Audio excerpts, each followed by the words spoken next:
The entire emergency room went silent the moment the slap landed. It wasn't the kind of silence people expect in a hospital. Emergency rooms are never quiet. Monitors beep. Phones ring. Nurses call out lab numbers. Doctors move fast and talk faster. But in that 1 second, everything stopped.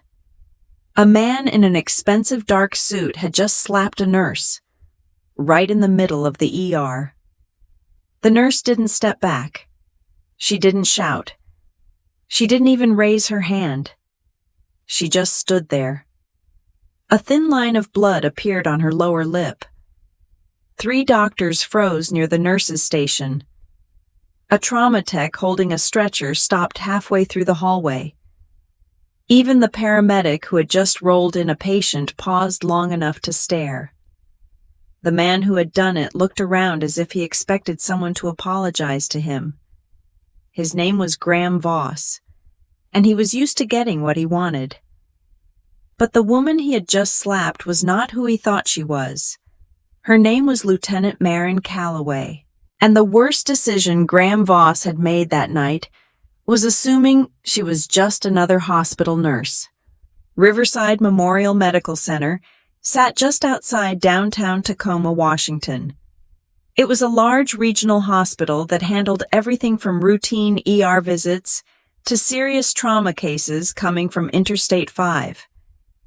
Being close to Joint Base Lewis McChord meant the hospital also treated a steady stream of military families, which meant the ER was busy, always. That Thursday night had started like most others. Maren Calloway had clocked in just before 7 p.m., tied her hair back, grabbed a cup of stale hospital coffee, and checked the patient board. 14 patients waiting. 2 ambulances inbound. 1 trauma room already occupied. She looked at the screen and sighed. "Busy night," said Caleb Turner from behind the desk. Caleb was the charge nurse on duty. Early 40s. Former Army medic. The kind of guy who stayed calm even when the ER looked like an airport during a storm. Maren shrugged. "When is it?" "Not." Caleb smirked. "Fair point." They had worked together long enough that conversation was rarely necessary. Both of them knew how the night would go. Someone would come in with chest pain. Someone else with a broken arm. Someone would swear they were dying from a stomachache and then walk out fine. And somewhere in the middle of it all, the ER staff would keep the place moving. Dr. Leah Sutton stepped out of trauma room 2, pulling off a pair of gloves. "Calloway," she said. Maren turned. "Yeah, your patient in bed 11 is asking if the cafeteria still sells milkshakes." Maren blinked. "It's 10 at night." Dr. Sutton nodded. "I told him that. And he says hospitals should serve milkshakes 24 hours a day." Maren sighed. "Honestly, he's not wrong." Dr. Sutton laughed and walked away. That was a normal ER moment. Nothing dramatic. Just tired medical staff dealing with tired patients. Maren grabbed a chart and walked toward bed 11. The man in the bed looked up hopefully. "Milkshake." "No milkshakes," she said. He groaned. "You people call this healthcare?" She leaned on the rail of the bed. "You came in with a sprained wrist." "Still. Trust me," she said. "If we had milkshakes, half this ER would weigh 400 pounds. The man cracked a smile. Moments like that mattered more than most people realized. Emergency rooms were full of fear. Humor was sometimes the only thing keeping people from losing their minds.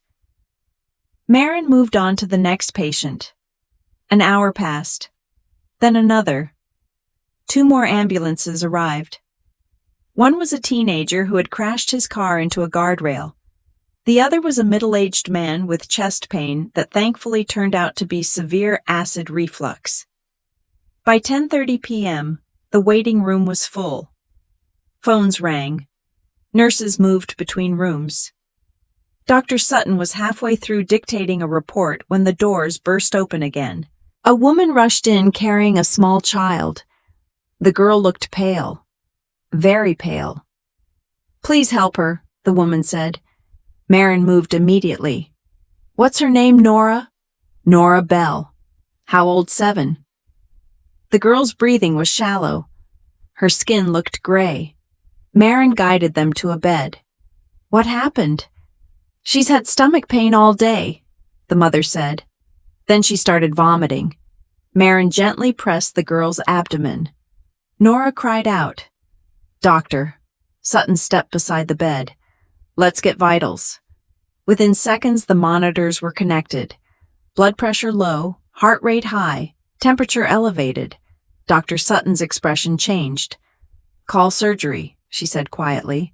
Maren nodded. They both knew what it looked like. Ruptured appendix.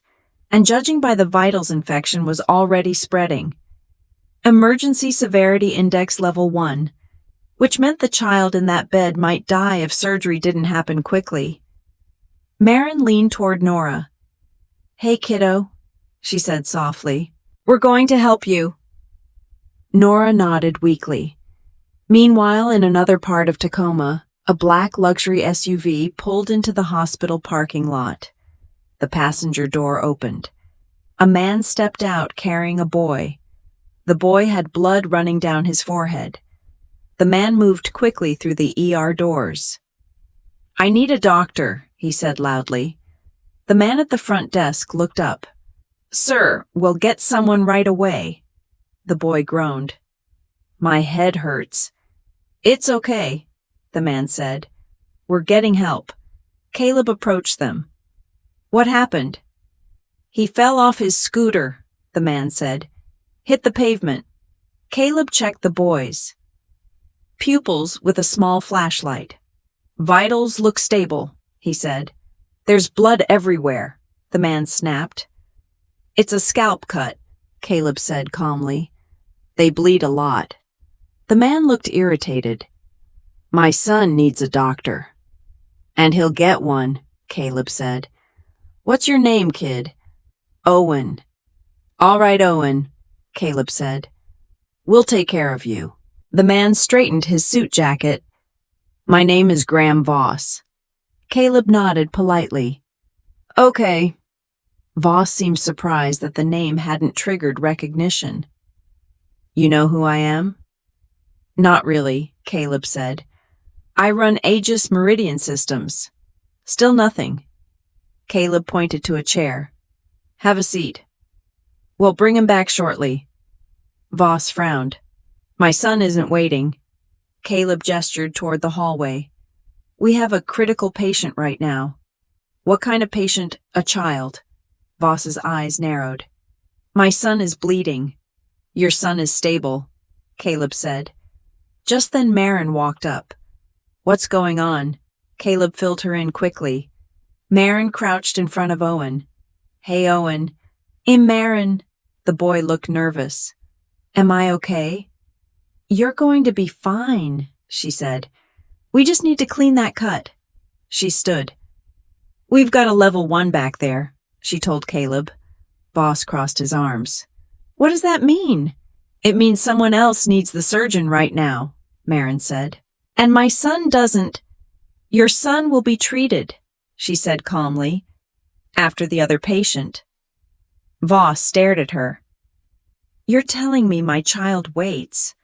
I'm telling you we treat the most critical patient first." Voss stepped closer. "I don't think you understand who I am."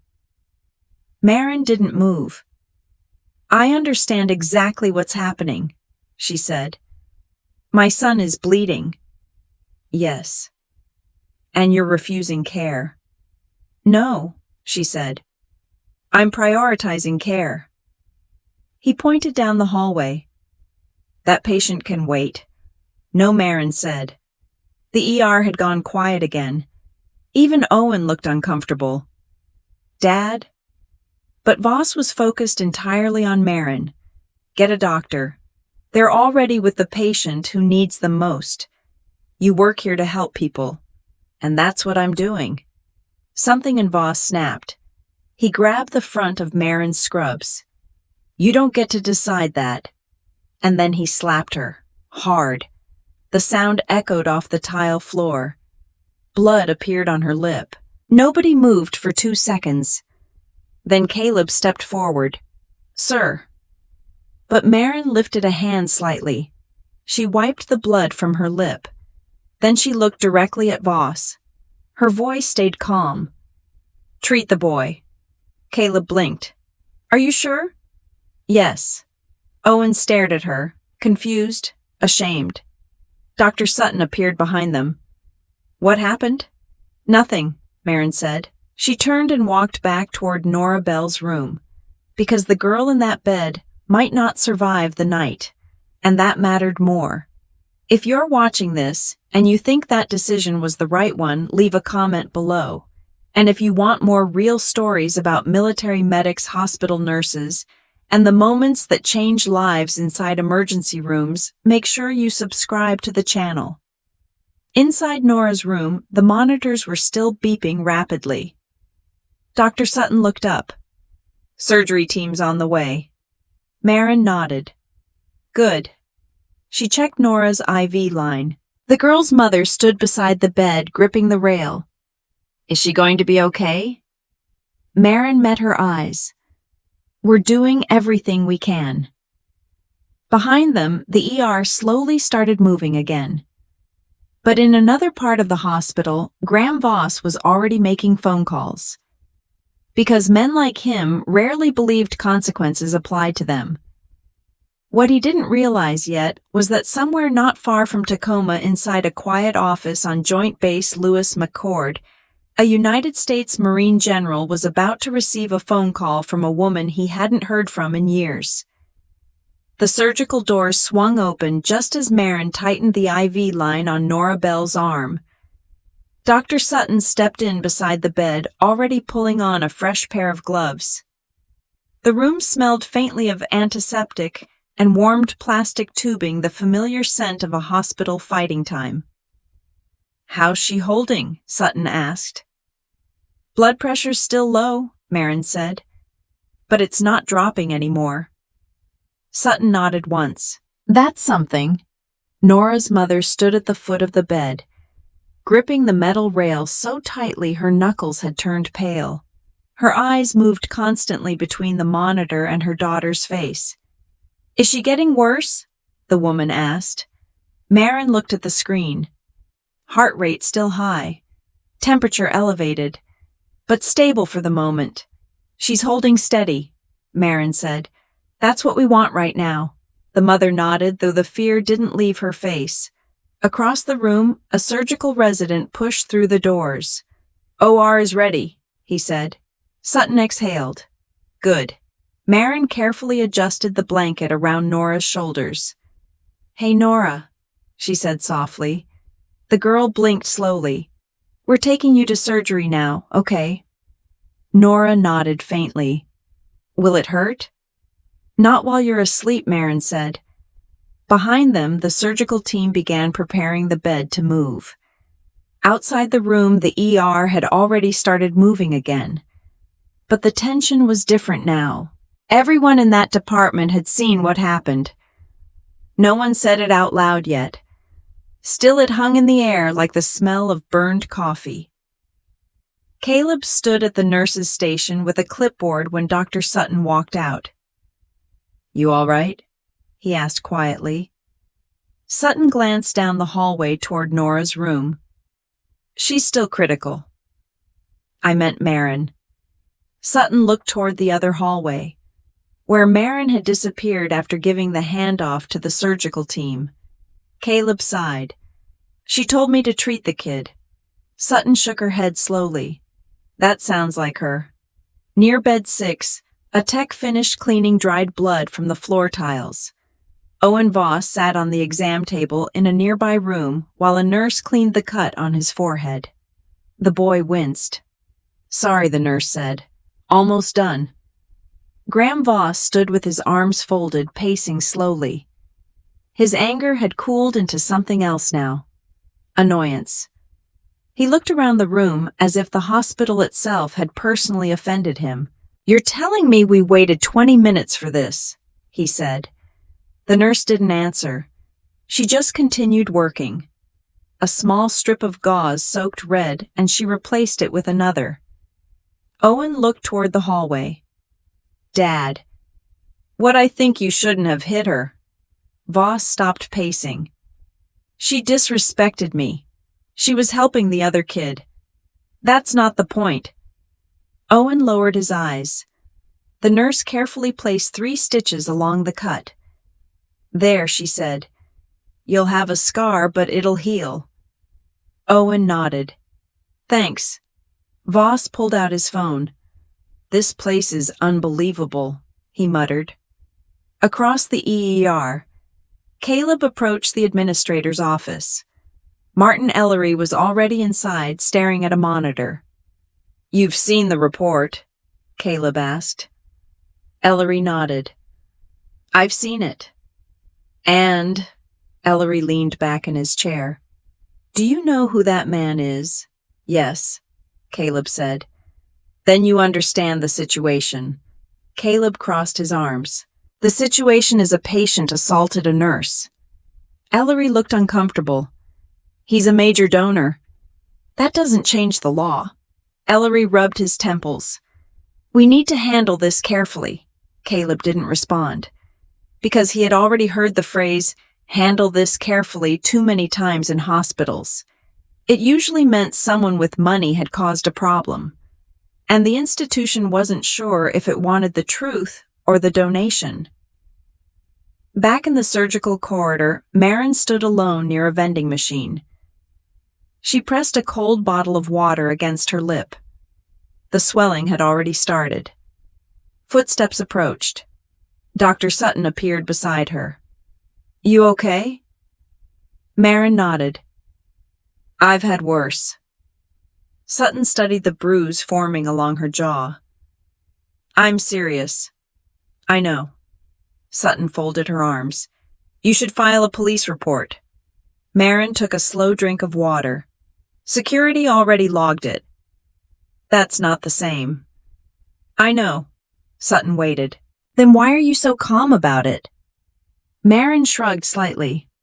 "Because Nora Bell is on an operating table right now." Sutton let out a quiet breath. "You know, most people wouldn't have reacted like that.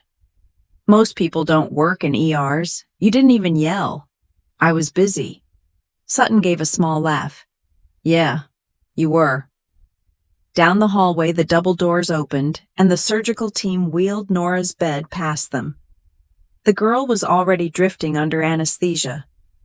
Her mother walked beside the bed, gripping her hand until the last possible moment. Then the doors closed again. Sutton watched them disappear. If that appendix ruptured earlier today, then infection's already spreading. Maren finished. "Exactly," Maren nodded slowly. They both knew what the next few hours would look like. Inside the operating room, surgeons would move quickly. Outside the room, a mother would sit in a chair waiting for news. Hospitals ran on moments like that. Back in the ER, the night continued. Patients came. Patients left. But the story had already started spreading. A paramedic who had witnessed the slap mentioned it to another nurse while restocking supplies. That nurse mentioned it to a respiratory therapist. Within 30 minutes, almost every staff member in the department knew. A CEO had walked into their ER and hit one of their nurses. Across town, Graham Voss sat in his SUV making phone calls. "You need to talk to the hospital board," he said into the phone. "Yes, tonight." The person on the other end spoke quietly. Voss listened for a moment. "I don't care if it's late," he said. Then he hung up. He stared out the windshield at the hospital entrance. He wasn't worried. Men like Graham Voss rarely were. Because most of the time the world bent around people with money. Inside the hospital, Maren returned to the nurses' station. Caleb looked up. "You good?" "Yeah." "You should go home after your shift." "I will." Caleb leaned closer. "You know security saved the camera footage." "Good." You want to press charges? Maren thought about it. Then she looked down the hallway where Nora Bell's mother was sitting alone in a chair. Right now, I want that kid to survive surgery. Caleb nodded slowly. Fair enough. 2 hours passed. Midnight arrived quietly. The ER lights buzzed softly overhead. Dr. Sutton finally stepped out of the OR corridor. Everyone looked up. How'd it go? Caleb asked. Sutton removed her surgical cap. They got the appendix out, and she's still critical. Maren exhaled. But she's alive, Sutton added. That mattered, more than anything else in the building. Nora's mother burst into tears of relief. Across the ER, a television mounted high on the wall played a muted late-night news broadcast. No one was watching it. Yet. But in another building 20 miles away, a man in a Marine Corps office was about to see something on his phone that would make him sit very still. General Russell Dane paused with his hand halfway to the coffee mug on his desk when his phone vibrated. The office around him was quiet. It was close to midnight at Joint Base Lewis McChord, and most of the building had already gone dark. Only a few lights remained on in the headquarters wing, mostly officers finishing paperwork before heading home. Dane glanced down at the screen. For a moment, he didn't move. The name on the phone was one he hadn't seen in years. Maren Calloway. He stared at it long enough that the phone nearly stopped vibrating before he answered. Calloway. There was a brief pause on the line. Then a calm voice. Sir. Dane leaned back slowly in his chair. Well, I'll be damned, he said quietly. Didn't expect to hear from you tonight. Neither of them spoke for a second. It wasn't awkward silence. It was the kind of pause that happens when two people share a history that doesn't need explaining. You still in Tacoma? Dane asked. Yes, sir. Working the hospital? Yes. Dane took a sip of coffee. You don't usually call me after midnight unless something's wrong. That obvious very. Another pause. Then Maren spoke. I had an incident tonight. Dane's expression didn't change, but his attention sharpened immediately. What kind of incident? A patient's father assaulted me. Dane's jaw tightened slightly. Are you hurt? I'm fine. That wasn't the question. Split lip, she said. Nothing serious. Dane exhaled slowly. Tell me what happened. Across town, Maren stood near the hospital's employee stairwell with her phone pressed to her ear. The ER noise was faint through the door. She explained the situation the same way she would explain a medical chart. Clear, direct, no drama. A man came into the ER with his son. Minor head laceration. Stable vitals. Okay. We had a level 1 pediatric patient already in surgery prep. Dane nodded, even though she couldn't see him. Appendix rupture. Yes, sir. Go on. The father demanded immediate treatment. And you told him no. I told him we treat the most critical patient first. And then he grabbed my scrubs and slapped me. Dane leaned forward in his chair. His voice stayed calm. Name. Graham Voss. Dane thought for a second. That name sounds familiar. He runs Aegis Meridian Systems. That got his attention. Defense contractor, yes. Dane nodded slowly. Figures. Another short silence followed. Hospital security documented it, Maren added. And I think it might get buried. Dane's eyes narrowed. Why has a donor? Dane leaned back again. Of course he is. Maren didn't say anything. She wasn't calling for sympathy. That wasn't her style. Dane had known her long enough to understand that. So why call me, he asked. I wanted someone to know the truth. Dane stared at the dark window of his office. Outside, the base lights stretched across the distance like a quiet city. You thinking about pressing charges? I'm considering it. Good. Another pause. Then Dane asked the question that had been sitting quietly in the back of his mind. You still the same Calloway I remember? She didn't hesitate. Yes, sir. Dane smiled slightly. That's what I thought. Inside the hospital stairwell, Maren shifted her weight. How are things on base? She asked. Dane chuckled. You know, meetings, briefings, paperwork. Not nearly as exciting as dodging rockets. Sounds relaxing. Relaxing is not the word he'd use. He rubbed his chin thoughtfully. You still working trauma? Mostly ER. You miss the core. Sometimes. Dane nodded again. He knew what she meant. People who had spent time in combat rarely stopped carrying it with them. Not completely. I'm glad you called, he said finally. Thank you, sir. Listen, Dane continued. If anyone tries to sweep this under the rug, you call me again. I will. Promise me. I promise. There was a quiet certainty in her voice, the kind Dane had heard before, usually while rounds were flying overhead. He took another sip of coffee. You know, he said some people in Tacoma might have forgotten who you are. Maren gave a faint laugh. That's the idea. Well, Dane said I haven't. Across the hallway from Dane's office, a young lieutenant walked past carrying a stack of folders. He paused when he saw the general still working. Sir Dane covered the phone briefly. Yes, Colonel Reyes asked if you reviewed the logistics report. Tell him it'll be on his desk in the morning. Yes, sir. The lieutenant walked off.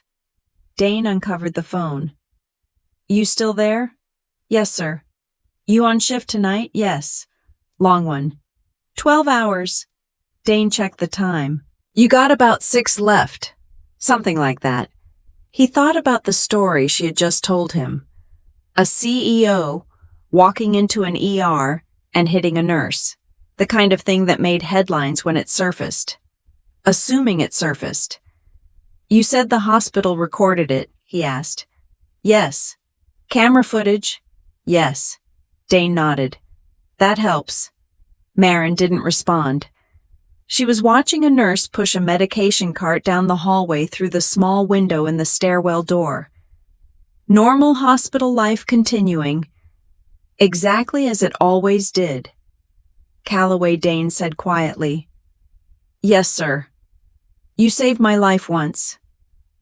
That was a long time ago. Doesn't change the fact. She didn't answer.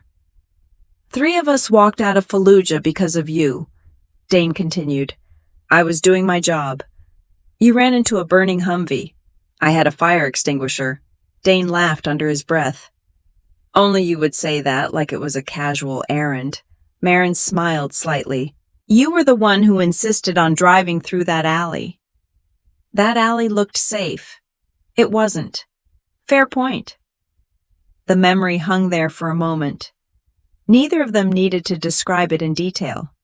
Some experiences were already understood. Well, Dane said finally, I'm glad you're all right. Thank you, sir. And Calloway, yes, you might want to keep your phone close tonight. Maren frowned slightly. Why? Dane looked down at his desk. Because sometimes the people who cause problems don't realize who they're dealing with. In the ER hallway outside the stairwell. Caleb Turner stepped out of Nora Bell's room and scanned the nurse's station. When he saw Maren's empty chair, he checked the clock. Then he walked toward the stairwell door. Inside the stairwell, Maren ended the call and slipped the phone into her pocket. She took one steady breath before pushing the door open. Caleb looked up. You disappear on me. Just needed a minute. How's the lip still attached? Caleb nodded approvingly. Good to hear. He handed her a chart. Bed 9 just checked in. What's the story guy thinks he broke his ankle playing basketball? Maren took the chart. Did he probably? She walked toward the exam room. Behind her, the ER monitors continued their steady rhythm. Beep, beep, beep. Across the Puget Sound region, the lights of Joint Base Lewis McChord were still glowing in the dark when General Russell Dane set his phone down on the desk. For several seconds, he didn't move. Then he reached for another phone on the corner of the desk.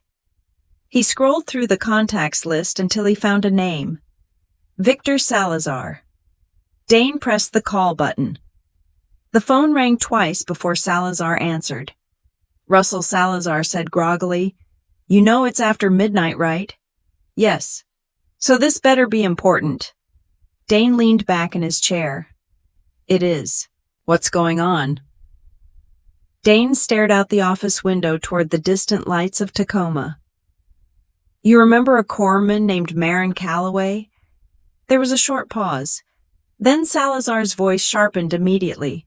"Of course I do." Dane nodded slowly. "Well, he said something happened to her tonight." General Victor Salazar swung his legs over the side of the bed and sat up before Russell Dane had even finished the sentence. "Start from the beginning," Salazar said. Dane leaned back in his chair. "She's working the ER at Riverside Memorial. Still in Tacoma. Yeah. And ACEO walked into the hospital tonight with his kid. Minor injury. Stable. Meanwhile, they had a level 1 pediatric patient going critical." Salazar rubbed his face. "And the CEO didn't like waiting. You know the type." "What happened?" "He hit her." Salazar stopped moving. "You're serious?" "Dead serious." Salazar sat there for a second. "You mean shoved her?" "No," Dane said calmly. "Slapped her." Salazar's jaw tightened. "That's a mistake." "That's what I thought." Salazar leaned back against the headboard. "You remember Fallujah?" he asked quietly. Dane let out a slow breath. "Hard to forget." "Yeah." The room on Salazar's end was silent for a moment. Both men were seeing the same memory. Dust, heat, and a burning vehicle in the middle of a narrow Iraqi street. Spring of 2004. Fallujah had been chaos. Their unit had been running patrols through streets that changed every hour. One minute the market looked normal. The next minute someone had buried explosives under the asphalt. The Humvee had turned the corner just after noon. Salazar had been in the passenger seat. Dane behind the wheel, Lieutenant Nolan Pike in the back. The explosion flipped the vehicle sideways before anyone inside it understood what had happened. The blast came from beneath the road. An improvised explosive device packed into a drainage culvert. The kind insurgents loved because it shredded vehicles from below. Salazar remembered the sound first. A heavy metallic boom that punched through the air. Then heat. Then the smell of burning fuel. The Humvee had landed on its side. Glass shattered. Metal twisted. The engine compartment erupted in flames almost immediately. For a moment, none of them could move. Dane's leg had been pinned under the steering column. Pike was bleeding from the shoulder. Salazar had taken the worst of the blast. Shrapnel from the undercarriage had punched through the passenger door. He had felt it tear through his vest and bury itself somewhere near his ribs. The vehicle was already filling with smoke. Outside the wreckage, the rest of the patrol scrambled for cover. They were taking sporadic rifle fire from the rooftops. Nobody could get to the Humvee, except one person, hospital corpsman Maren Calloway. Back then she had been smaller, younger, and wearing desert camouflage that looked 2 sizes too big for her. But she moved like someone who had already made a decision. The Marines around her shouted, "Calloway, stay back." But she was already running. The Humvee's engine compartment had started to burn hotter.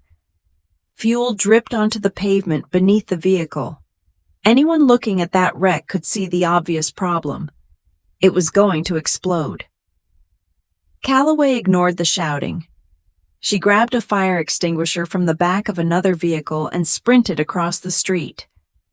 Rounds cracked from somewhere down the block. Dust kicked up around her boots. The Marines returned fire, trying to keep the shooters' heads down long enough for her to reach the wreck. She slid to a stop beside the overturned Humvee.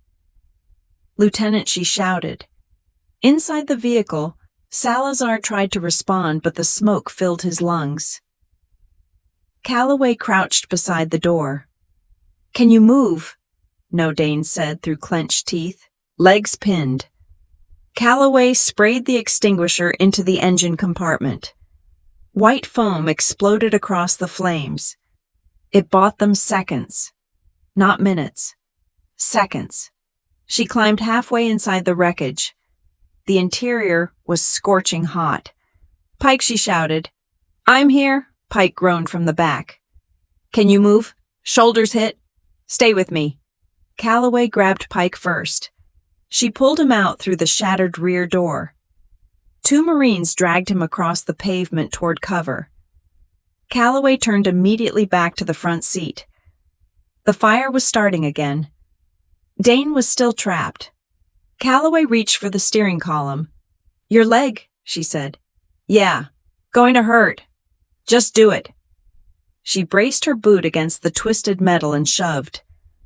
The column shifted just enough. Dane screamed as his leg came free. "Move," she ordered. He tried to stand but collapsed. Calloway wrapped an arm under his shoulder and dragged him away from the vehicle. Behind them, the flames grew brighter. Salazar was still inside.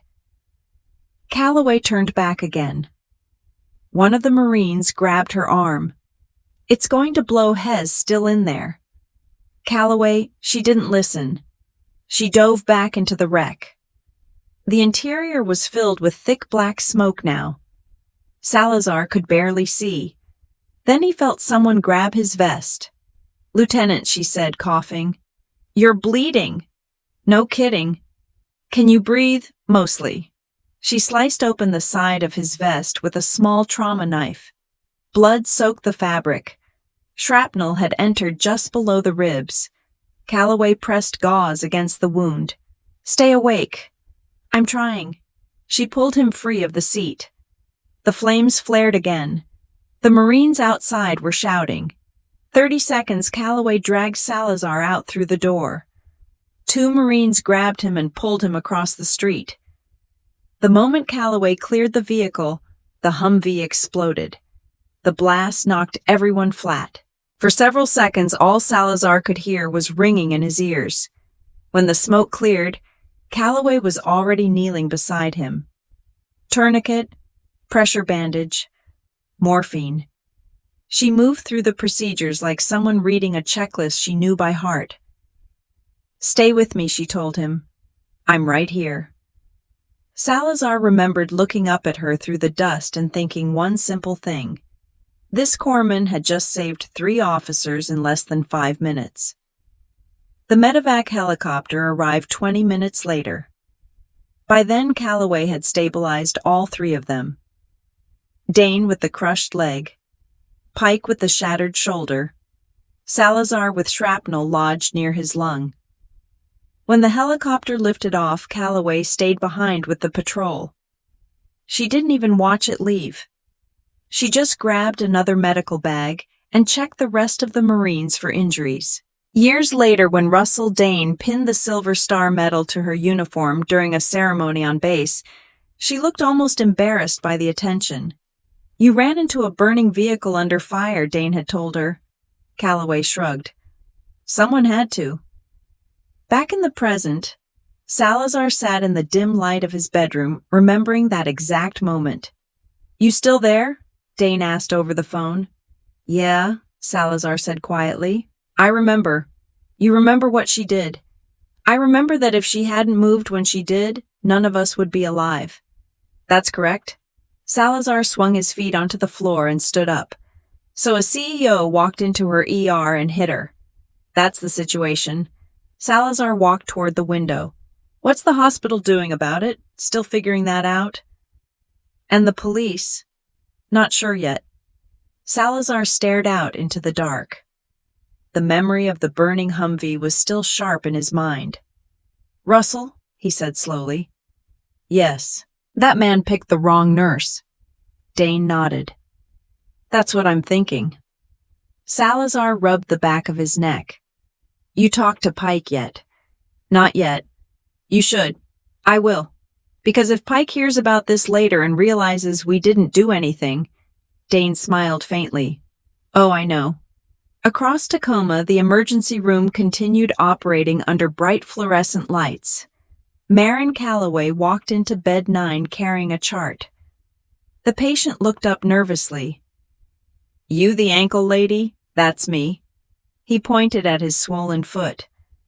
I think it's broken. Maren glanced at it. Yeah, she said. It probably is. He grimaced. That bad, I've seen worse. She gently rotated the ankle. The patient winced. Okay, she said. That's definitely broken. He groaned. This night keeps getting better. Maren gave him a small smile. You should see the other guy. Across the room, Caleb Turner watched her work. Like nothing unusual had happened. Like a billionaire hadn't just slapped her in front of half the department. That was the thing about Maren Calloway. She didn't carry drama with her. She carried on with the job. Back on Joint Base Lewis McCord. Russell Dane ended the call with Salazar and stared down at his desk for a long moment. Then he reached again for the phone. This time he scrolled further down the contact list. Nolan Pike. The call connected after 3 rings. Russell Pike said sleepily, Sorry to wake you. That's all right. What's going on? Dane rested his elbow on the desk. You remember corpsman Maren Calloway? Pike was quiet for exactly 1 second. Of course I do. Well, Dane said evenly, someone in Tacoma made a very bad decision tonight. The security officer leaned closer to the monitor and paused the footage just as the man's hand connected with Maren's face. The image froze. The ER hallway lights reflected off the screen, but the moment was still clear. A man in a tailored suit grabbing a nurse by the front of her scrubs. The nurse standing still. The slap. Officer Daniel Briggs rubbed the bridge of his nose.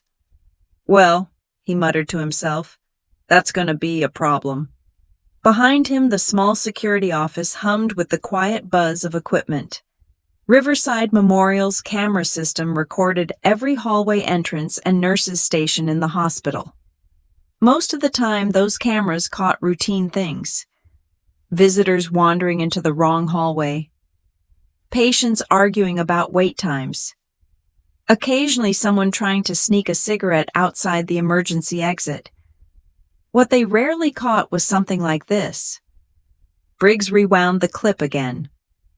The camera angle was mounted above the triage desk, wide enough to capture half the emergency room floor. He watched it again. Maren speaking calmly.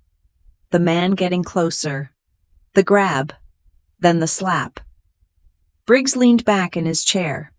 Fantastic, he said quietly. Across the hallway from the security office, Administrator Martin Ellery sat at his desk staring at the same footage on his own monitor. His expression looked like someone trying to solve a puzzle that had no good answers. The phone on his desk rang. He picked it up. Yes. A voice from the hospital board office spoke quietly. Ellery listened for nearly a minute. I'm aware of the situation, he said finally. Yes, the video exists. Another pause. No, it hasn't been released anywhere yet. He leaned back in his chair. Yes, Mr. Voss contacted us earlier tonight. More silence. Ellery rubbed his forehead. Yes, he said again. Well, handle it. When he hung up the phone, he stared at the monitor again. On the screen, Maren stood perfectly still while the man's hand struck her face. Ellery sighed. Why tonight? He muttered. Back in the emergency department, the pace had slowed slightly. Not quiet. Emergency rooms never became quiet. But the surge of patients from earlier had finally started to taper off. Maren finished wrapping the cast around the basketball player's ankle. "All right," she said, snapping the last strip of tape into place. "Try not to play for a few weeks." The man laughed. "Tell that to my coach." "You tell him," Maren said. "I'll back you up." He slid off the bed carefully. "Thanks." Maren nodded. "No problem." As the patient limped out with crutches, Caleb Turner approached with another chart. "You've got bed 4. What's the story?" "Chest pain. That's always fun." "Vitals look stable," Caleb said. Maren skimmed the chart. "All right." She headed toward the room.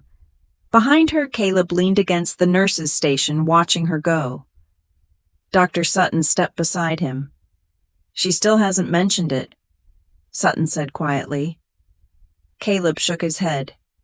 "She won't." "That doesn't bother you." Caleb thought about it.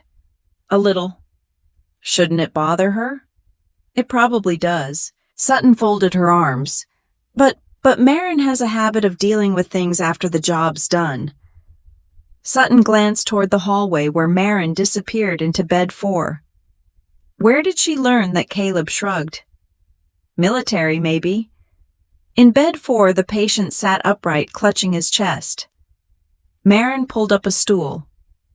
"When did the pain start?" "About an hour ago." "Sharp or dull?" "Pressure. Radiating anywhere."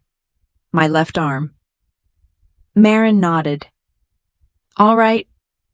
She placed the stethoscope against his chest. "Take a deep breath." The man inhaled slowly. "Good," she said. "Now another." Outside the room, Caleb checked the central patient board. 2 empty beds, 1 ambulance inbound, and 1 operating room still occupied with Nora Bell. He glanced toward the hallway where Nora's mother was sitting. The woman had barely moved in the last hour. She stared at the double doors leading to surgery like they might open any second. "Inside the operating room, doctor." Samuel Green wiped sweat from his forehead. "Pressure holding?" he asked. The anesthesiologist nodded. "Barely." Green focused on the surgical field. The ruptured appendix had spread infection across part of the abdominal cavity. They had cleaned what they could. Now it was a matter of stabilizing the child. "Let's irrigate again," Green said. A nurse handed him fresh instruments. "Sponges. Here." The operating room worked in quiet coordination. No wasted movement. Every action measured. Because the line between recovery and disaster was still very thin. Back in the hospital security office, Briggs replayed the footage again. He saved the clip to a secure folder. Then he leaned back in his chair. "All right," he said quietly. "Protocol." He picked up the phone and dialed the hospital's internal compliance number. "Compliance office. This is security," Briggs said. "We've got a recorded assault in the ER tonight." The woman on the line paused. "Details. Visitor struck a staff member. Was anyone injured minor? Is the staff member okay?" "Yes." Another pause. "Send the footage. Already preparing it. Thank you." Briggs hung up and leaned back again. He had worked hospital security for 12 years. He had seen fights, drunk patients, people throwing chairs in waiting rooms. But something about this incident felt different. Maybe it was the man's confidence when he did it. Or maybe it was the fact that the nurse he hit never even flinched.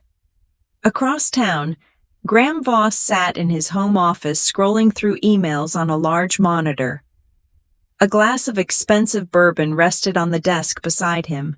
He looked irritated. Not worried. Just irritated. His phone buzzed again. He answered. "Yes?" The voice on the other end spoke quickly. "Yes, I know the hospital recorded it," Voss said. A pause. No, they won't release it. Another pause. They're not stupid.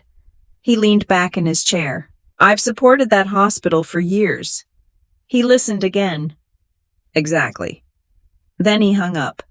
Voss took a sip of bourbon and shook his head. A nurse, he muttered. Unbelievable. Back in the ER, Maren finished entering notes into the patient chart. The chest pain patient had turned out to be severe anxiety. It happened more often than people realized. She closed the file and stretched her shoulders slightly. Caleb approached again. How's bed 4? Panic attack. Figures. You hear anything from surgery? Caleb glanced down the hallway. Not yet. Maren nodded. She walked toward the coffee machine near the break room.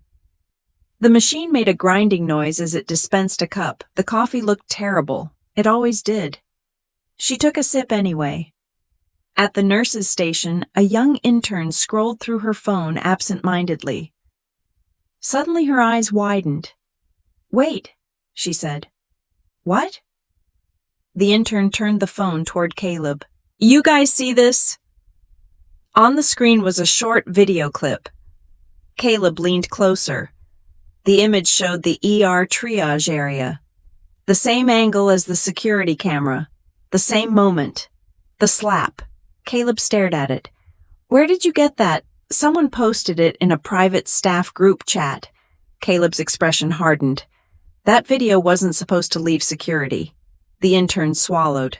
Well, it did. Maren walked back toward the desk just as Caleb locked the phone screen. What's going on? She asked.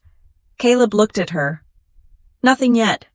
Across Tacoma, the lights of Joint Base Lewis McChord glowed against the dark sky. Inside a quiet office building, 3 separate phones had just lit up with the same message.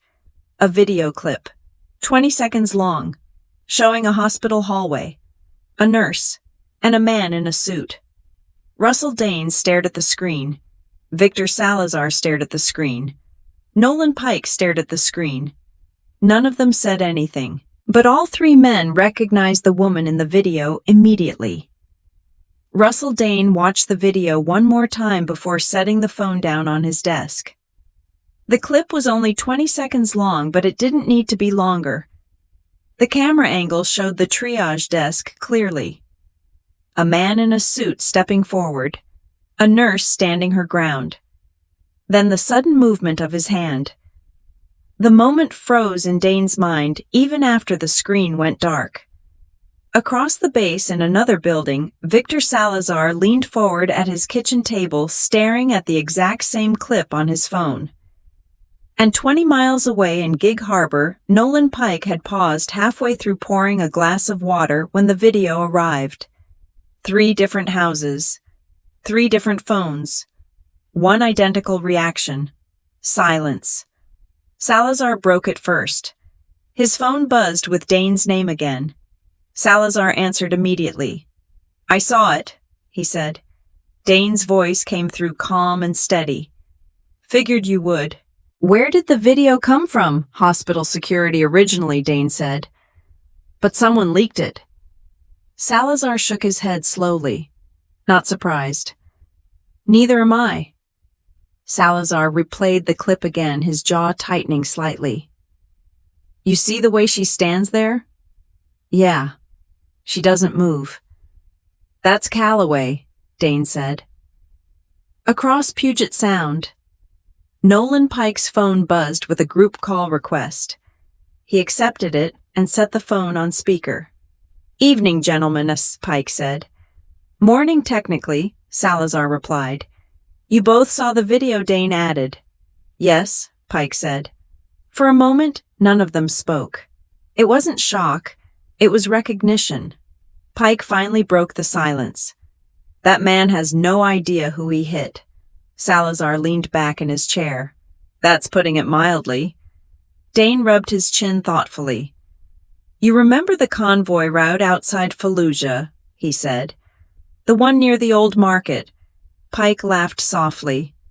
The one where the Humvee exploded. Exactly. Salazar spoke quietly. If Calloway hadn't moved when she did. 3 fewer Marine generals, Pike finished. And a very different set of careers, Dane added. Pike took a sip of water and set the glass down. So what's the situation now? Hospital security has the video, Dane said. But the man who hit her is Graham Voss, defense contractor Salazar said immediately. Yes. Aegis Meridian Systems, Pike added. Correct. Salazar leaned forward again. So the hospital board will try to bury it. That's my guess, Dane said. Pike considered that. And Calloway, she didn't sound concerned, Dane replied. That also sounds like Calloway, Salazar said. Another short silence settled over the call. Each of them knew her well enough to understand exactly what that meant. Maren Calloway didn't ask for help. She didn't complain. And she rarely talked about her past, which was probably why half the people working in that hospital had no idea what she had done during the war. Pike exhaled slowly. You know what bothers me, he said. What? Salazar asked. That man grabbed her scrubs like she was just another employee. Well, Dane said quietly, that's exactly what she is now. Pike shook his head. No, that's what she chooses to be. Salazar nodded slightly. There was a difference. One that only people who had seen combat really understood. The conversation shifted for a moment. Do we know how the kid is? Pike asked. What kid? Dane said. The one she prioritized instead of the CEO's son. Dane checked his notes. Ruptured appendix, 7 years old. Salazar sighed. Rough. They got her into surgery, Dane said. Good. The call went quiet again. Then Pike spoke. So the question is, what do we do? Salazar didn't hesitate. We go see her. Dane raised an eyebrow. At the hospital, yes. Why? Salazar leaned back in his chair. Because the last time I checked, the woman who saved our lives deserves a little backup when someone puts hands on her. Pike smiled slightly. I like that answer. Dane considered it. You realize 3 Marine generals walking into a civilian hospital might attract attention. That might be the point, Salazar said. Pike laughed softly. Imagine that CEO's face. Dane shook his head. This isn't about intimidation. No, Salazar said. It's about making sure nobody forgets who she is. Across Tacoma, the emergency room lights still burned bright. Maren Calloway stood at the medication station scanning a barcode on a syringe. The machine beeped once. She entered the dosage into the chart. Routine. Normal. The way hospital work always looked from the inside. Behind her, Caleb Turner leaned against the counter reading messages on his phone. You see this yet? He asked. What the video? Maren didn't look up. What video? Caleb held up the screen. Someone had already clipped the security footage and shared it inside a medical staff group chat. The video ended right after the slap. Maren watched it once. Then she handed the phone back. That's accurate. Caleb studied her. You're not angry I'm busy. That's not what I asked. Maren picked up another medication vial. Anger doesn't help the patients. Caleb nodded slowly. That might be the most Calloway thing I've ever heard. Dr. Sutton walked past them carrying a clipboard. Surgery update, she said. Maren looked up immediately. How's Nora? Sutton glanced down at the notes. She's still critical but stable for now. Maren exhaled. That's good. The relief lasted only a second, because emergency rooms never stayed calm for long. The ambulance radio crackled again. Unit 3 inbound. Motor vehicle accident. 1 patient possible internal injuries. Caleb straightened. Trauma room 2. Maren grabbed gloves. The ER doors burst open minutes later as paramedics rushed in with the stretcher. 32-year-old male, one paramedic said. High-speed collision. Maren moved to the head of the bed. Blood pressure. Dropping. Dr. Sutton stepped beside her. Let's move. The room exploded into motion. Monitors attached, IV lines inserted, orders shouted. Within seconds, the entire staff focused on the new crisis. Exactly the way emergency medicine always worked. Life after life. Patient after patient. Meanwhile, several miles south of Tacoma, 3 separate vehicles rolled out of quiet driveways under the dark Washington sky. Russell Dane stepped into the back seat of a black government SUV outside his house. Victor Salazar pulled on a jacket as he walked toward his own vehicle. And Nolan Pike grabbed his car keys from the kitchen counter. 3 different locations. 3 different starting points. But all heading toward the same place. Joint Base Lewis McChord. Inside the ER trauma room, Maren pressed gauze against the chest wound of the accident victim while Dr. Sutton examined the scans. Internal bleeding, Sutton said. Prep for OR. Maren nodded. The patient groaned. You're all right, she said calmly. We've got you. Outside the room, Caleb glanced once more at the viral video circulating among hospital staff. The clip had already been viewed hundreds of times. Somebody somewhere had also sent it beyond the hospital network. He locked the phone and slipped it into his pocket. Because something told him the situation inside this hospital was about to become much bigger than a single bad moment in an emergency room. The first pale light of morning slipped through the narrow windows of Riverside Memorial's emergency department just as Maren Calloway finished tightening the tape around a fresh IV line. Night shifts always felt longer right before sunrise. The ER had finally slowed after the trauma case from the car accident. The patient was already upstairs in surgery. Monitors beeped steadily around the department, and the waiting room had thinned to only a few tired faces staring at their phones. Maren checked the chart once more and clipped it back onto the rack. Vitals are stable, she said quietly. The young nurse beside her nodded. Good. Across the hallway, Nora Bell's mother was still sitting in the same chair she had occupied most of the night. Her hands were wrapped around a paper cup of coffee that had long gone cold. Dr. Sutton approached her carefully. Mrs. Bell. The woman looked up quickly. Yes, the surgery went as well as we hoped, Sutton said. The infection was serious, but the surgeons were able to remove the appendix and clean the area. Mrs. Bell's shoulders dropped slightly. So she's going to be okay? She's still critical, Sutton replied honestly. But she made it through surgery. That's a very good sign. The woman pressed her hands against her face and started crying quietly. Maren watched from across the hallway. Moments like that never got easier. They were the reason people stayed in emergency medicine. Not the chaos, not the adrenaline. Those moments. Caleb Turner walked over with a clipboard tucked under his arm. You survived the night, he said. Maren glanced at the clock. Barely. You heading home after shift? In about an hour. Caleb leaned against the counter. You hear anything else about the video? Maren shrugged. Not really. Caleb raised an eyebrow. That video is everywhere inside this hospital.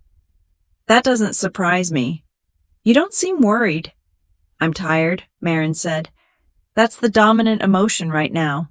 Caleb chuckled. Fair. He tapped the clipboard against the counter. Administration's been in meetings all morning. Also not surprising. Apparently Mr. Voss called the board again. Maren poured herself another cup of terrible coffee. And they're discussing how to handle it. Good luck with that. Caleb watched her take a sip. You really aren't going to react to any of this, are you? Maren set the cup down. I reacted. When the kid came in with a ruptured appendix. Caleb smiled slightly. Right. At the far end of the ER, the automatic doors slid open and a maintenance worker rolled in a cart of fresh linens. Another ordinary hospital morning beginning. But beneath the routine, everyone knew something unusual had happened. Several staff members glanced toward Maren whenever she walked past. Not out of pity, out of curiosity. The story had already spread to other departments overnight. Radiology, surgery, even the cafeteria. A hospital was like a small city. Nothing stayed secret for long. Dr. Sutton stepped beside Maren again. "You should get that lip checked," she said. "It's fine." Still, Maren pressed the swelling gently. "It'll heal." Sutton studied her face for a moment. "You know, most people would have pressed charges immediately. Most people aren't working an ER shift when it happens." "That's not an answer. It's the only one I have." Sutton folded her arms. "You're too calm. I'm practical. Same thing, sometimes." Across the hallway, a nurse called out, "Bed 7 is ready for discharge." Caleb grabbed the paperwork. "On it." The steady rhythm of hospital work continued. Patients checked in. Patients checked out. Charts moved from one clipboard to another. And the sun continued rising slowly outside. Meanwhile, 20 miles south of Tacoma, 3 black SUVs rolled through the security gate of Joint Base Lewis McChord. The guard saluted automatically as the first vehicle passed. Inside the lead SUV, Russell Dane sat quietly in the back seat. His phone rested in his hand. The video still paused on the screen. The moment of the slap. He watched it again, then locked the phone. In the second SUV behind him, Victor Salazar adjusted the collar of his jacket and glanced out the window at the waking base. "You ever think we'd be driving somewhere because someone hit Calloway?" he said. Nolan Pike sat beside him. "No. Strange situation." "Very." Salazar shook his head. "That man really doesn't know." Pike smiled faintly. "Nope." Back at the hospital, Maren finished entering her final chart notes from the night shift. Her eyes felt heavy. Caleb noticed. "You should go home," he said. "I will. You look like you've been awake for 3 days." "That's because I've been awake for 1. Caleb leaned closer. "You want me to walk you out?" Maren gave him a look. "I can handle the parking lot." "Didn't say you couldn't." "I know." She gathered her bag from the locker room and slung it over her shoulder. Just as she stepped back into the ER hallway, "Doctor." Sutton waved her over. "Hold on." "What's up?" Sutton pointed toward the ICU wing. "They're transferring Nora upstairs." Maren nodded and followed. The small hospital bed rolled slowly down the hallway with Nora Bell still sleeping under sedation. Her mother walked beside the bed holding her daughter's hand. When she saw Maren, she stopped. "You're the nurse from last night," Mrs. Bell said. "Yes, thank you." Maren shook her head. "The surgeons did the hard part. You were the one who helped her first." Maren didn't answer. She just gave a small nod as the ICU doors opened. The bed disappeared inside. Mrs. Bell turned back once more before following the staff. "Thank you," she repeated. The doors closed. Maren stood in the quiet hallway for a moment. Then she turned back toward the ER. Caleb was leaning against the nurse's station waiting. "You done saving lives for the night?" he asked. "Something like that." "You heading out?" "In a minute." Caleb watched her for a second. "You ever think about how weird hospital life is? All the time. One moment someone's screaming in pain. The next moment someone's crying because their kid survived surgery. That's the job." He nodded. "Still weird?" The automatic ER doors slid open again as a few early morning patients trickled inside. A construction worker holding his wrist. An elderly woman with a persistent cough. The cycle starting all over again. Outside, the morning sun had fully climbed above the Tacoma skyline. Inside the emergency room, Maren checked the patient board one last time before leaving. Then she noticed something unusual. 3 new vehicles had just pulled into the hospital entrance. Black SUVs, government plates. Caleb noticed them too through the glass doors. Hospital administration bringing in VIPs now, he joked. Maren glanced toward the entrance. The SUV doors opened. 3 men stepped out, all wearing dark civilian jackets, all moving with the same steady posture. Military. Even out of uniform, it was obvious. Caleb squinted. You know those guys. Maren stared for a moment. Then her expression shifted slightly. Yeah, she said quietly. I do. The emergency room had gone unusually quiet after the 3 generals stepped away from the nurses' station. Not silent because hospitals never truly went silent, but quiet, in the way a room changes after everyone realizes they have just witnessed something larger than themselves. Monitors still beeped. A printer clicked behind the desk. A patient in the waiting area coughed into a paper mask. Yet beneath all of it, the atmosphere had shifted. Graham Voss stood near the administrative corridor with the same hard expression he had worn the night before, but now there was something new under it. Not guilt, not humility, just calculation. He had come to Riverside Memorial expecting a controlled apology, a private meeting, maybe a statement polished enough to protect his name. Instead, he had walked into a civilian hospital and found 3 Marine generals treating a nurse like someone the entire building should have respected long before they arrived. Maren Calloway did not look at him. She was at the counter checking a discharge packet for an elderly patient. Her lower lip was still bruised. The left side of her jaw had darkened slightly overnight. She moved with the same steady focus she had shown 12 hours earlier, while a 7-year-old girl slipped toward sepsis on an ER bed. Caleb Turner leaned closer to her and kept his voice low. You seeing this? Seeing paperwork, Maren said.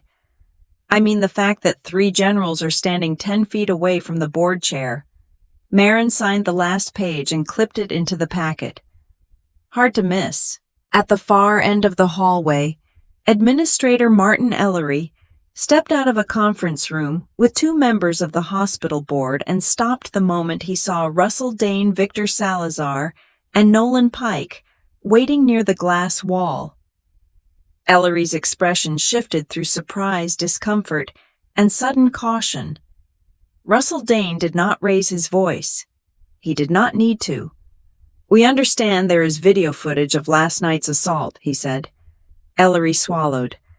The hospital is reviewing the matter internally. Victor Salazar folded his arms. Internally. Yes, Ellery said. There are procedures. Nolan Pike glanced toward Maren, then back to Ellery. A visitor struck a nurse in your emergency department. On camera. What part of that requires debate? One of the board members, a woman in a charcoal suit, stepped forward. This institution takes staff safety very seriously. Salazar looked at her for a long second. That sentence usually means the opposite. No one answered. The automatic front doors opened again, letting in a sweep of cold Tacoma air and 2 men in dark jackets carrying federal credentials on leather clips. They were not loud. They did not rush. But the effect on the room was immediate. People who had been whispering stopped whispering. Ellery turned. One of the board members went pale.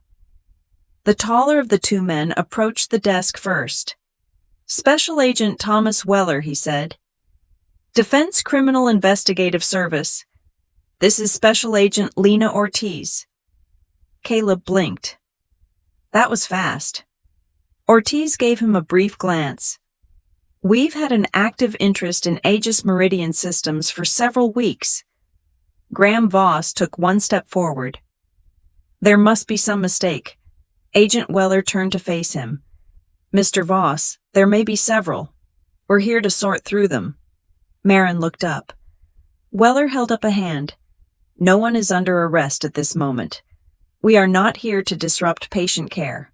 We do need access to the hospital security footage incident reports and any staff witness statements related to the assault last night. Ellery cleared his throat. Our legal department will need to review any request for records. Ortiz reached into her folder and handed him a document. Then they can review that. Ellery looked down at the federal demand letter. Weller's tone remained even. We are also requesting a private room to speak with staff witnesses individually. Minimal disruption. No coaching. No administrative filtering. The board chair tried a careful smile. Of course. Riverside Memorial wants full cooperation. Pike gave a short, dry laugh. Amazing what the right badges can do. Across the ER, a patient's family member whispered, "Who are those people?" Another answered federal. That one word moved through the department faster than the video had. Voss straightened his jacket. My company has fulfilled classified contracts for years. If this is about procurement, you'll need counsel present.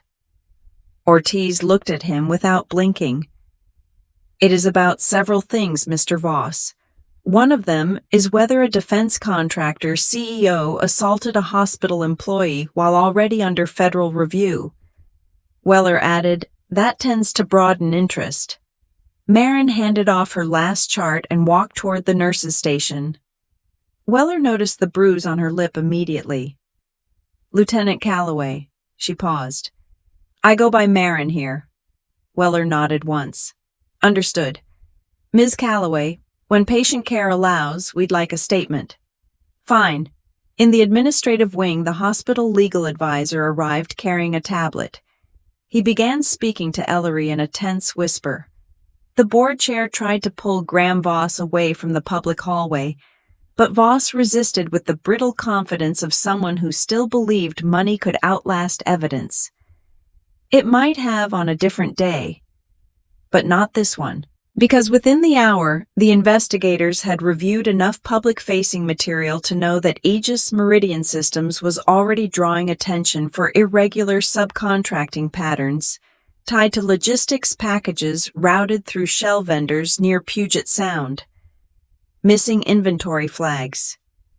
Inflated service invoices, components billed twice across separate contracts.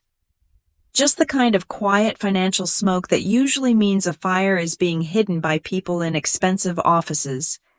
And now there was an assault on video. Agent Ortiz set up in a small consultation room just off the main corridor. One chair for the witness. One for her. One for Weller by the wall. Caleb went in first. When he came out 15 minutes later, Dr. Sutton was waiting by the vending machine with crossed arms. How'd it go? He exhaled. They asked clear questions. Time, sequence, patient status, whether Voss was informed his son was stable. And I told them the truth. Sutton nodded once. Good. They also asked whether hospital administration seemed more worried about a donor than a nurse. That caught her attention. What did you say? Caleb glanced toward Ellery's office. Also the truth. Sutton went in next. By the time she came out, the rumor mill had evolved into something sharper. Staff were no longer only talking about the slap. They were talking about Aegis Meridian, about investigators asking for procurement names and dates, about whether Graham Voss had come to the hospital that morning planning to pressure administrators before the video spread beyond containment. At the nurse's station, one of the younger residents lowered her voice. You think they were already watching him, Caleb answered without looking up from the board. I think men like that are always being watched by someone. The trick is whether anyone can prove anything. Maren was restocking a medication cart when Weller approached again. Ms. Calloway, are you clear for a few minutes? She checked room 12 first. The construction worker with the wrist injury had finally fallen asleep, waiting on radiology. The elderly woman with the cough was drinking water and asking for her daughter.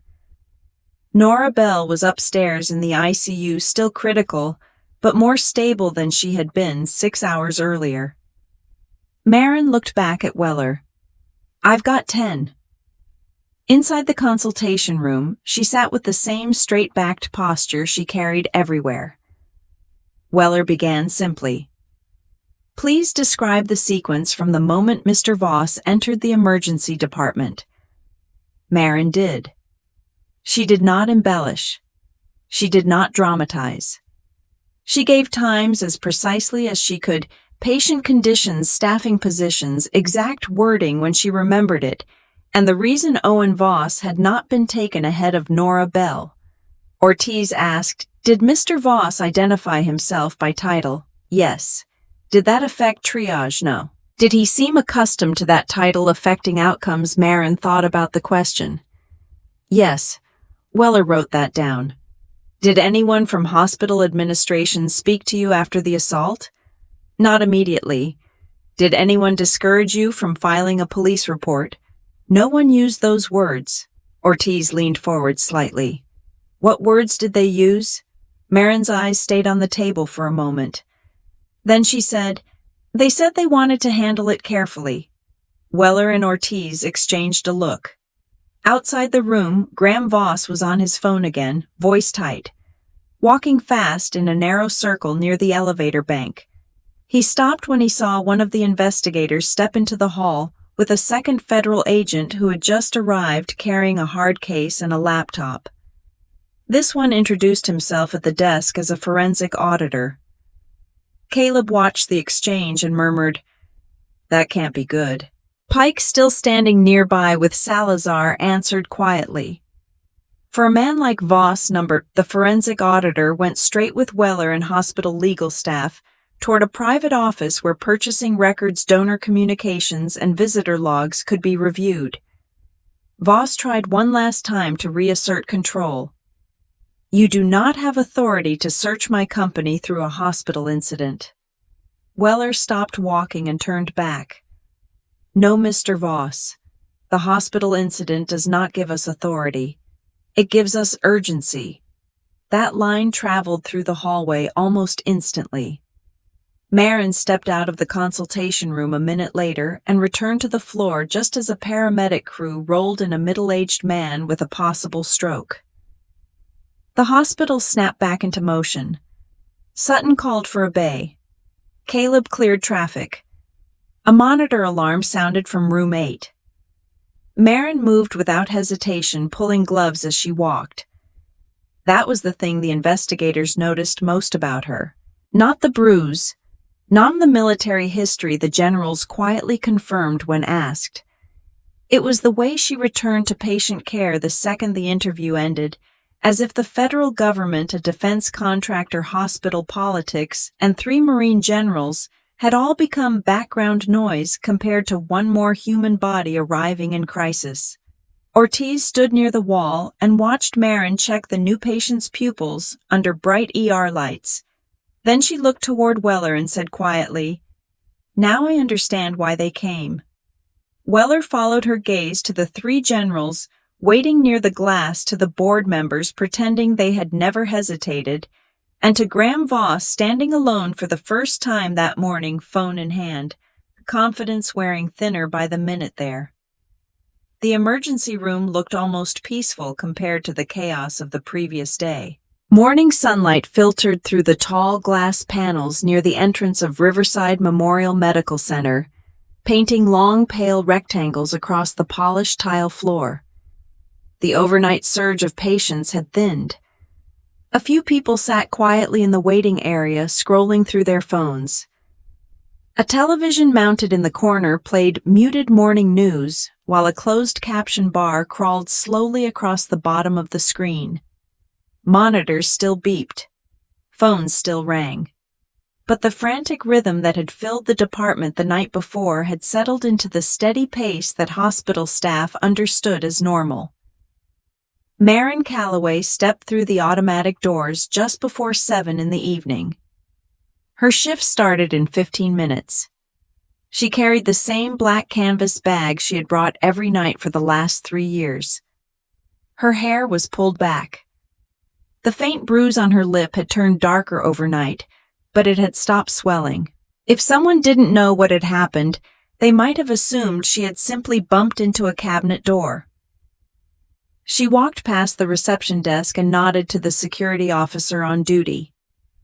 Officer Briggs looked up and blinked in mild surprise. "You're back already?" he asked. Maren shrugged slightly. "Shift starts at 7.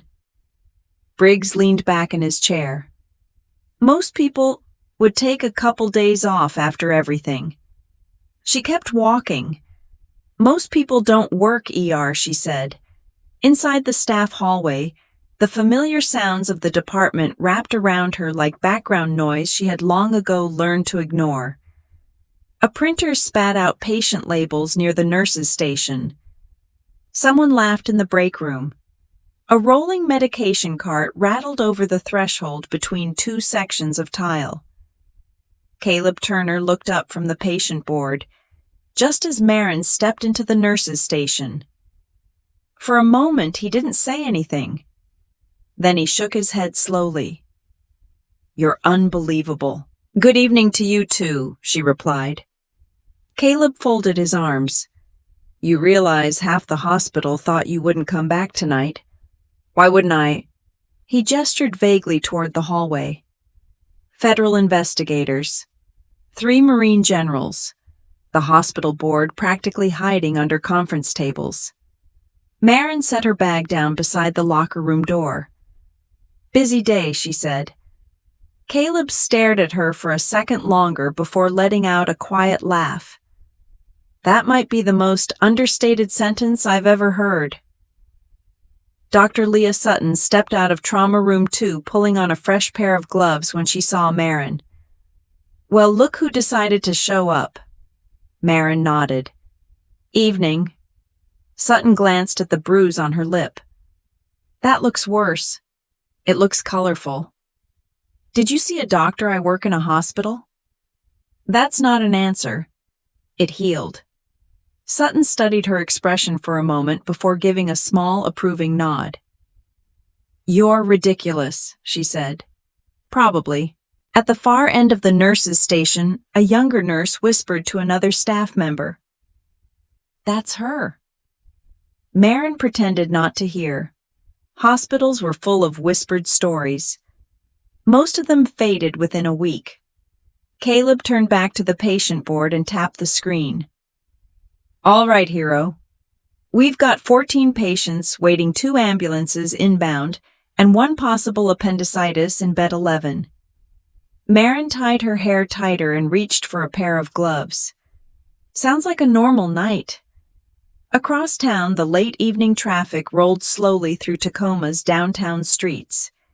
News vans had briefly crowded the hospital entrance earlier that afternoon, but by the time Maren arrived, they were gone.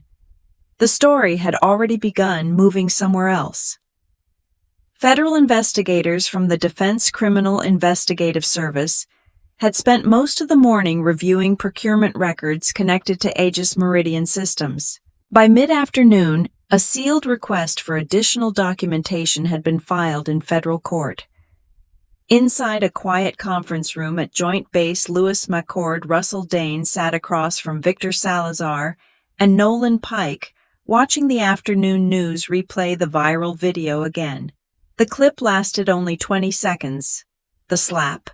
The nurse standing still. The silence of the emergency room. Salazar muted the television. "She didn't even blink," he said. Pike leaned back in his chair. "That's Calloway." Dane looked out the window. "That's Calloway." Dane looked out the window toward the distant skyline of Tacoma. "You think she's back at work tonight?" he asked. Salazar smiled slightly. "I'd bet on it." Back at Riverside Memorial, Maren stepped into bed 11 and pulled a stool beside the patient's bed. The man looked nervous. "Are you the nurse everyone's talking about?" Maren lifted one eyebrow. "That depends what they're saying." He pointed weakly toward the hallway. "They said you punched some CEO." She blinked. That's definitely not what happened. Oh. You might want to stop listening to hallway rumors. He nodded sheepishly. Fair point. She gently pressed his abdomen. Where does it hurt? Right side. How long since lunch? Maren glanced toward Dr. Sutton standing in the doorway. Sutton nodded. Let's get labs. Another routine ER moment. Another patient who needed attention. Across the department, the quiet tension that had filled the hospital earlier in the day had already begun dissolving back into ordinary life. A janitor pushed a mop bucket down the corridor. A volunteer helped an elderly patient fill out paperwork at the front desk. The cafeteria sent up trays of coffee and sandwiches for night staff. Most hospitals experienced dramatic moments. Few hospitals stayed dramatic for long. Near the break room, Caleb poured a cup of coffee and leaned against the counter while Sutton checked lab results on a tablet. You hear anything from the investigators? He asked. Sutton shook her head. Not since this morning. Think they'll charge him? She considered that. I think people like Graham Voss don't usually realize they're in trouble until it's already happening. Caleb nodded slowly. That sounds about right. Across the room, Maren finished inserting an IV line and secured the tape carefully. The patient winced. Sorry, she said. It's all right. You're doing fine. He watched her for a second. You don't seem like someone who starts fights. She gave a faint smile. That's because I don't. The ambulance radio crackled over the wall speaker. Unit 6 inbound. Bicycle collision. Possible concussion. Caleb straightened. Trauma room 1. Maren grabbed fresh gloves.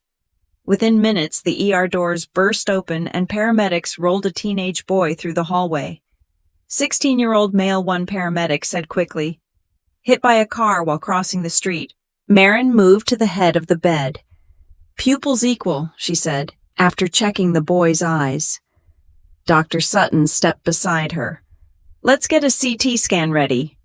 The team moved quickly, each person sliding into their familiar role. For the next 20 minutes, the entire department focused on stabilizing the injured teenager. Blood pressure stabilized. CT scan ordered. Parents called. Just another life intersecting with the quiet machinery of emergency medicine. Across the hospital in the ICU wing, Nora Bell slept under the steady glow of monitors. Her breathing had improved. The infection was still dangerous, but the antibiotics were working. Her mother sat beside the bed, reading messages on her phone from relatives who had seen the news story spreading online. She looked at the sleeping girl and whispered softly, You're going to be okay. Back in the ER hallway, Maren finished charting the trauma patient's vitals. Caleb glanced toward the entrance again. You noticed something? He asked. What? No reporters tonight? Maren shrugged. They probably found a new story. Maybe. Sutton looked up from the tablet. Or maybe they realized the most interesting part of the story isn't the slap. Caleb raised an eyebrow. What is it then? Sutton nodded toward Maren. That she came back to work. Across Puget Sound, inside the federal building in downtown Seattle, Special Agent Lena Ortiz sat at a desk reviewing spreadsheets connected to Aegis Meridian systems. Line after line of procurement entries scrolled across the screen. Subcontractors, logistics payments, inventory transfers. One column highlighted several irregular transactions routed through shell companies near Tacoma. Ortiz leaned back in her chair. Interesting, she murmured. Across the room, Agent Weller closed a file and glanced over. You find something? Possibly. Weller walked over and studied the screen. That company belongs to Voss, yes. Then we keep looking. Back at Riverside Memorial, the ER had settled into the comfortable chaos that defined every evening shift. A child with a fever cried softly in the waiting area. A construction worker argued with a vending machine. A nurse pushed a wheelchair toward radiology. Maren finished updating the patient board and stretched her shoulders slightly. Caleb watched her from the desk. "You ever think about how weird yesterday was?" he asked. She thought about it. The slap. The viral video. 3 Marine generals walking into the emergency room. Federal investigators standing at the nurses' station. Then she looked around the department, at the patients, at the monitors, at the quiet determination of doctors and nurses moving from bed to bed. "It was a day," she said. Caleb laughed softly. "You're impossible." Maybe she was. But emergency medicine had always been about the next patient, not the last story. Another ambulance radio call came through. Another chart appeared on the screen. Another life rolled through the ER doors, needing help. Maren pulled on fresh gloves and stepped forward. Just another nurse beginning another shift. The emergency room at Riverside Memorial kept moving long after the headlines faded. Monitors kept beeping. Stretchers kept rolling through the doors. Doctors kept making quick decisions, and nurses kept doing the quiet work that most people never see. In the end, that is what hospitals really are. Not dramatic moments caught on video, but thousands of small acts of responsibility happening every single day. What happened that night reminded a lot of people of something simple but easy to forget. Hospitals run on trust. When someone walks through those doors, they expect the doctors and nurses standing there to treat patients based on need, not money, not power, and not titles. The moment that principle breaks, the whole system stops working. Lieutenant Maren Calloway didn't shout. She didn't argue. She didn't try to prove who she was. She simply did the job the way every good emergency nurse is trained to do. The most critical patient first. In the end, that quiet professionalism said more than any speech ever could. Stories like this also remind us how often the strongest people in a hospital are the ones no one notices at first. The nurse checking vitals at 3 a.m. The doctor staying late to double-check a chart. The trauma team moving together without a word when seconds matter. These are the moments that make hospital life extraordinary. And sometimes behind those calm professionals, there are histories no one sees, years of service, sacrifice, and courage that never show up on a hospital badge. If you enjoy powerful hospital stories like this, real moments inside emergency rooms, unforgettable doctors and nurses stories, and the quiet heroism that happens every day in medicine, make sure you subscribe to the channel. There are many more stories like this one, and each of them reveals something important about the people who dedicate their lives to helping others when it matters most.